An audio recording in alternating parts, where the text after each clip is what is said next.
But I think there were two things that I noticed before we talk about what Sidney Crosby did, which is just peak Sidney Crosby, and what else did you expect?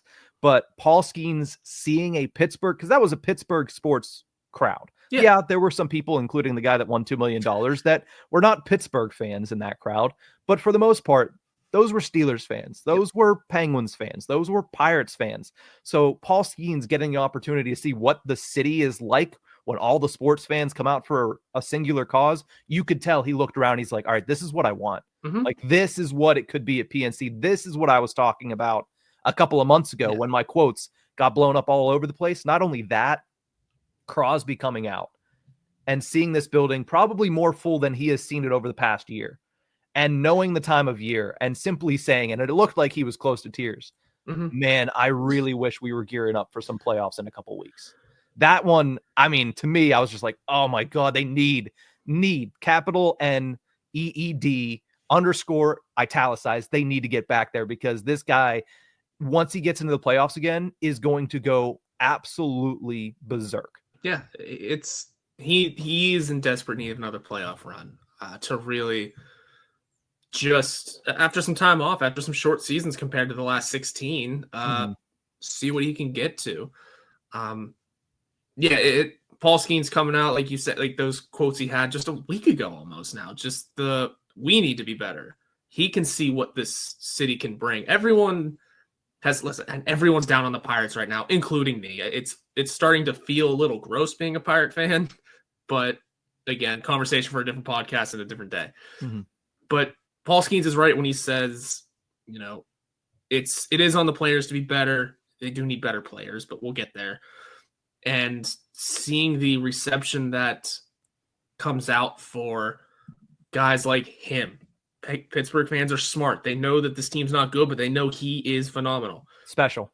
And yes, and is going to be special. The way Pittsburgh fans come out for one of the greatest in Ben Roethlisberger, and still support him even a few years removed. And the way that we sat here and discussed the idea of Kris Letang getting traded at some point, the idea of Evgeni Malkin's career coming to an end, they still cheered loud for those two.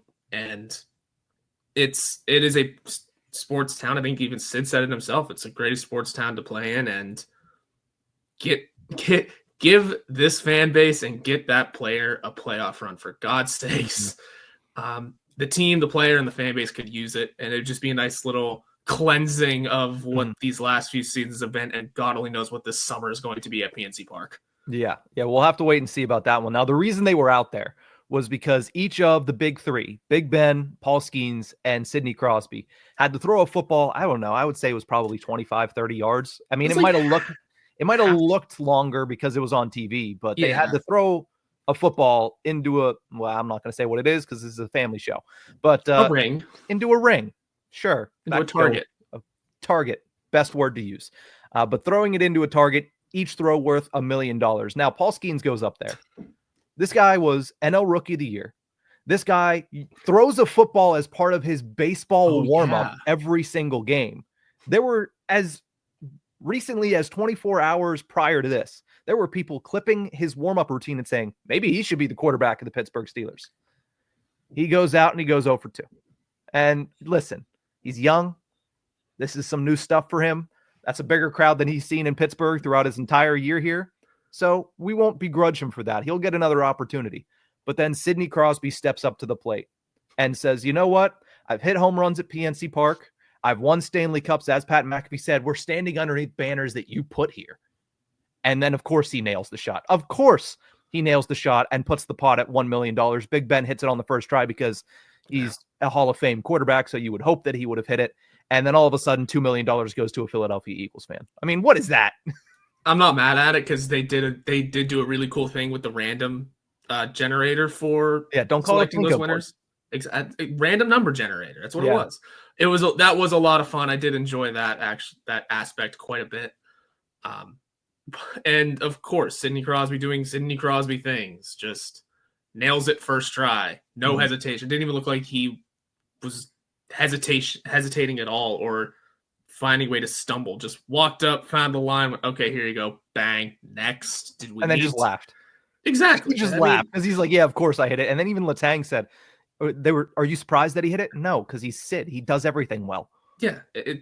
Gino, did you know he was going to do this? Yes. Yes. Thank you. Thank you. Man, a few words. What else would anyone expect? I mean, Paul Skeens, I forgot about the football warm-up part of that. Yeah. That's really interesting now. And as I said, he just put a splinker on it. It happens. Force of habit. He was trying to strike the guy out. Listen, he paints the corners for a living. Did you think he was going to throw it right down the gut? Nah, that's not going to happen. So, no shade thrown to Paul Skeens, but also Sidney Crosby. What can't this guy do? Right? I mean, in a year where the Penguins have been as bad as they have been since he was 18 years old, he continues to break records. He continues to draw eyeballs. He had all those memorable moments at the Four Nations and right at the tail end of this season that on the ice, you can tell has been not easy for a guy who is a serial winner and the ultimate competitor to be 7th worst team in the league right now. He can still go out there and create memories and create moments for Pittsburgh sports fans. And I think that's just another reason to add on to the extremely long list of reasons that Sidney Crosby has been everything that he was billed to be when he was drafted here all 20 years ago. Now, before we move over to the end of the season awards, there's 3 games left in the Penguins season. Sid is 3 points shy of 90. I was asked this yesterday on Tip of the Ice-Burgh Live, and I wanted to pose the question to you. Do you think he gets to the 90-point plateau for a 3rd consecutive season? I think he can. I mean, he had that point streak just end recently of however many games it was. It was 11, and then he missed one. He didn't score against Chicago in the first game. Then he scored in the second game. So yeah, you can't deny a guy like Sidney Crosby with 3 games left. I mean, when you average over a point per game, you expect that's just kind of what you expect. So I would say he does it because at this point, when the Penguins don't have much to lose, not much to play for, why not go out, play a little more free? Against I know the last game's the Capitals. I said the Islanders last time. It's not the Islanders. Devils on Friday, then Boston and the Caps. Yeah. I mean, I could see it. Yeah, I think he does it. Sure, those are 2 playoff teams, but I mean, he could put 3 up against this Boston Bruins team. Oh yeah. I mean, when's the last time he's faced Boston without Brad Marchand or Patrice Bergeron? Never. I don't think he ever has. I mean, you'd have to go back and look through, but unless they've both been injured. I know because Marchand started his career, or not Marchand. Bergeron started his career before Crosby, so that's an automatic. He was there already, and then Marchand just left. So unless there's an ironic game in there where those 2 weren't playing and Sid was, or vice whatever, I don't know if it's ever happened. So that'd be a fun thing to dig for if you have a couple hours on of your time. Yeah, it's going to be a weird atmosphere because again, I'm not used to Boston without Bergeron and Marchand. Shoot, it was weird whenever they played Boston without Chara for the very first time. So it'll be a strange scene at PPG Paints Arena. Now, I mentioned this would be 3 consecutive 90-point seasons if he can pull it off, which I agree. I believe he will. It would also be his 9th of his career, which is kind of crazy when you consider the fact that 3 of the 9 are coming at the ages of 35, 36, and 37 years old. The guy just ages like fine wine. And like we've said this entire segment, what can't Sidney Crosby do? Exactly. This podcast is full of Sidney Crosby praises. There are going to be plenty of more in the future. 1,000%. Just how much more could we say? No one's shocked about the football throw. No one's shocked that he's putting up these kind of numbers at the age of 37. It's all very run of the mill at this point for him, is it not?